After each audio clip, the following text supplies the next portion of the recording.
esposo.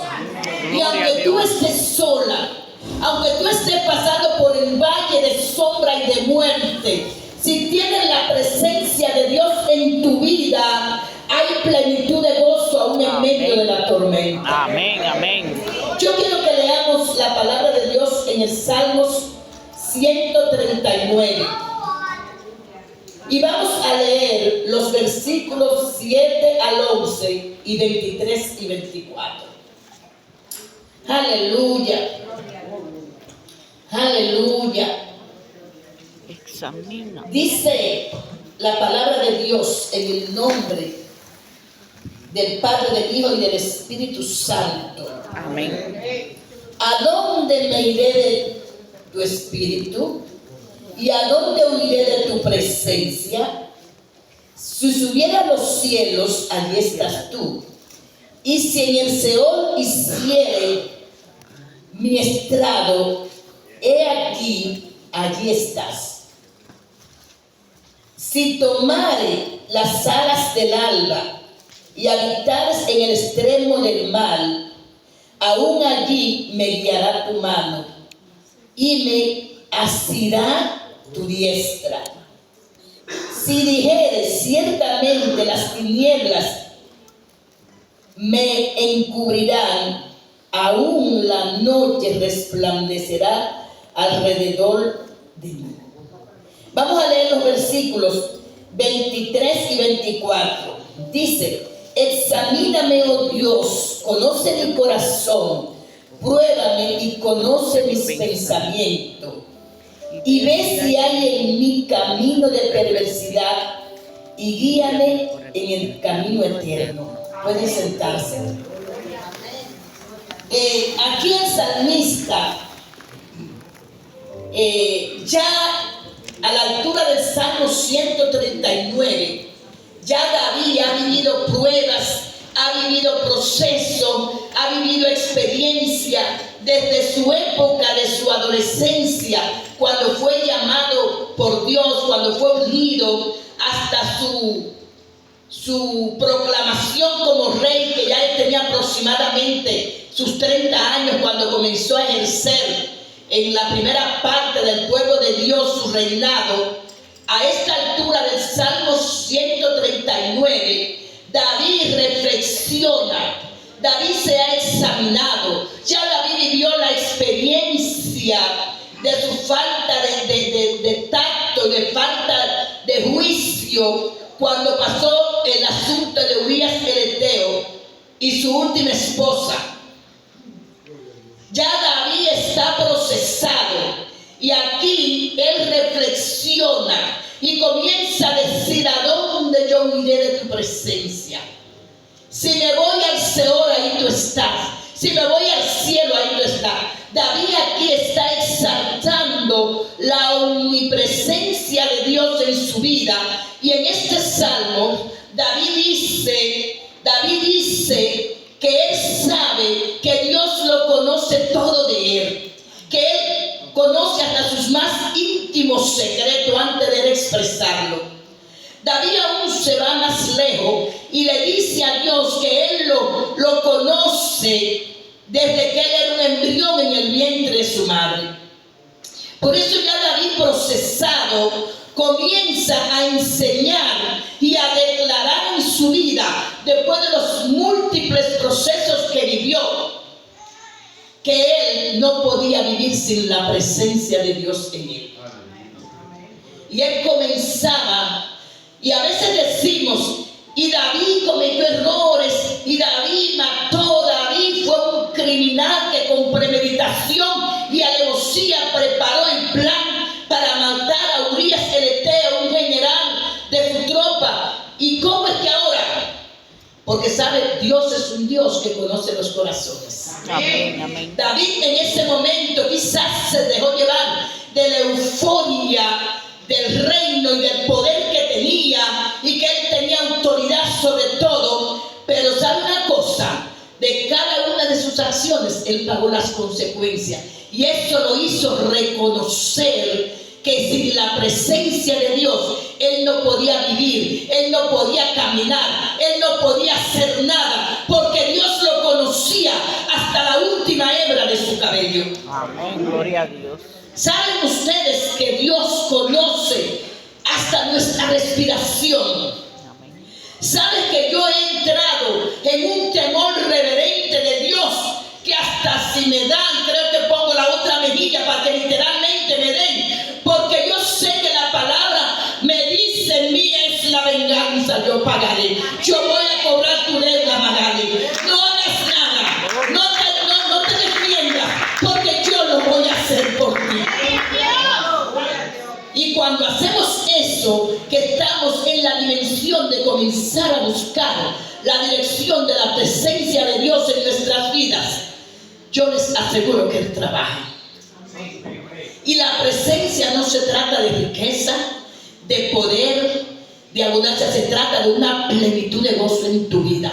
Que aunque te dañen, aunque tengas pérdida de un ser querido, aunque tengas situación económica, tú sabes que en ti, en tu adentro, en tu tuéstano, en tu corazón, hay un gozo grande que no lo quita el proceso ni las circunstancias, porque es el gozo que produce la presencia de Dios en tu vida. Aleluya, aleluya. Yo les quiero hablar de esa presencia. La presencia de Dios en el Antiguo Testamento tenía símbolos.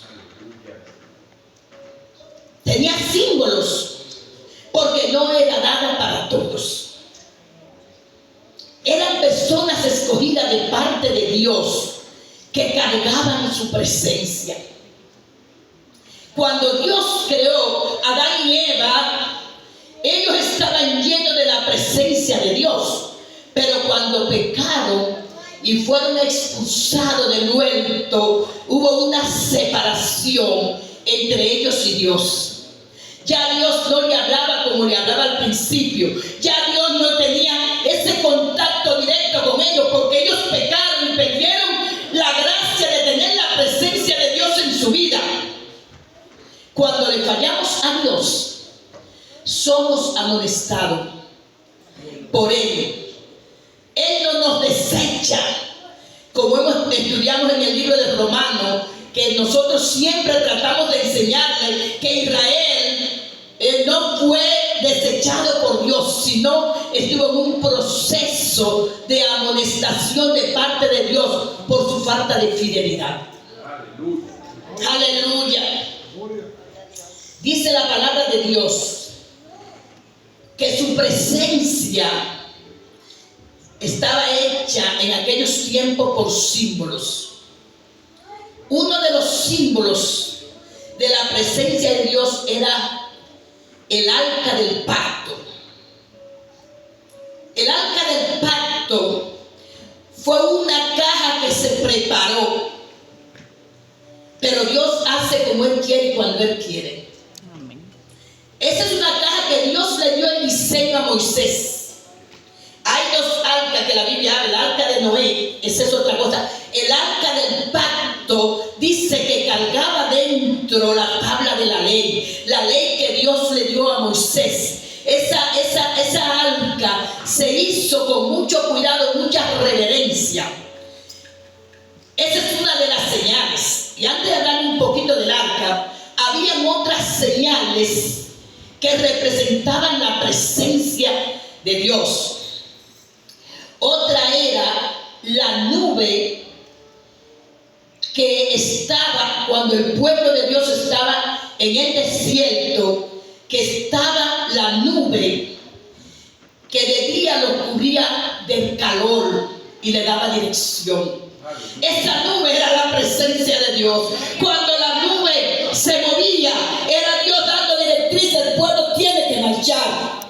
Cuando la nube se detenía, el pueblo tenía que detenerse. Había que desmontar el tabernáculo y el pueblo quedarse por un tiempo hasta que la presencia de Dios estuviera ahí parado con ellos. Esa nube también simbolizaba, también representaba la presencia de Dios, la columna de fuego de noche. Esa columna de fuego era para calentarlo y darle luz. al pueblo: el desierto de día es caliente y de noche es muy frío. Pero había otro lugar donde estuvo la presencia de Dios, que fue cuando Dios llamó a Moisés, que era pastor de ovejas en Madián, y lo llamó allá en el monte Sinaí. Cuando Moisés se impresionó porque vio una zarza que ardía y no se consumía, y se acercó.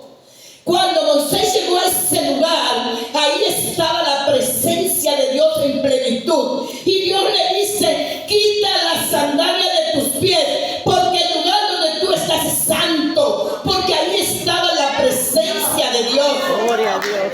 Porque hay un momento en tu vida que tú no te das cuenta, pero la presencia de Dios está ahí contigo y te está dando directrices. Amén. Hay muchas formas de la presencia de Dios estar cerca. En el Antiguo Testamento, Dios escogía personas específicas para darles su presencia. Los profetas, algunos reyes, no todos, porque algunos reyes tenían la presencia de Dios y la perdieron, como el caso de Saúl, que aunque fue un rey, no por voluntad de Dios, fue por la voluntad permisiva. Dios fue obligado a poner un rey, porque el pueblo de Israel, que era un pueblo que vio tantos milagros, que vio tantas bendiciones, que vio a Dios manifestarse de diferentes maneras, se comenzó a corromper y quería tener rey como las diferentes naciones. Aleluya. A veces Dios no quiere que tengamos ciertas cosas. Hay ocasiones que Dios pone obstáculos en nuestras vidas para no darnos, o para que no vayamos por un lugar. Yo recuerdo que una vez, hace muchos años, viajó a Marfi, a Europa, la hermana de Janet y Nelson, y estábamos cogiendo unas clases por ahí, que íbamos juntas en los años que nos conocimos, y el avión dejó a Amalfi, o Amalfi llegó tarde, y sabe que ese avión se cayó, y Amalfi, la hermana de Janet, sobrevivió. Eso no es historia, eso no lo leí, eso no lo escuché, eso lo vivimos. Hay un momento que Dios te libra. Amén. Que Dios te permite hasta que pase por un proceso, porque por donde tú vas a llegar, o donde tú vas, sabes que no vas con la presencia de Dios. Hay veces que vivimos situaciones difíciles, aún con nuestros hijos, y a veces queremos que ellos sean los primeros, que ellos estén adelante, que ellos sean, y a veces Dios te dice: no, calm down, no es el tiempo, no se puede, porque si te vas por ese lugar, no te vas con la presencia ni la dirección de Dios. Tú quieres saber cuándo tú te das cuenta que algo que está pasando en tu vida está dirigido, cuando eso te da paz, aunque sea negativo para ti. Cuando tú tienes paz en tu corazón de lo que estás haciendo, pero tú dices que si yo hago esto, yo me voy a conseguir un dinero, me van a dar esto, voy a tener esto, pero estoy indecisa.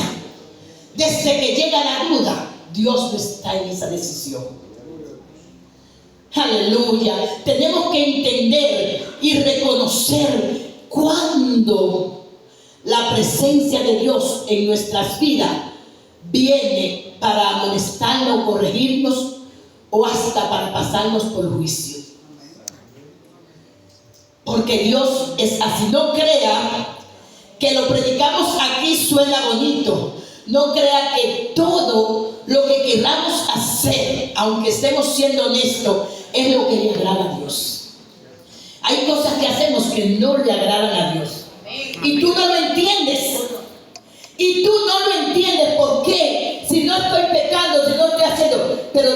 quiere que tú vayas por ese lugar, porque su presencia no te va a acompañar. Amén. Aleluya.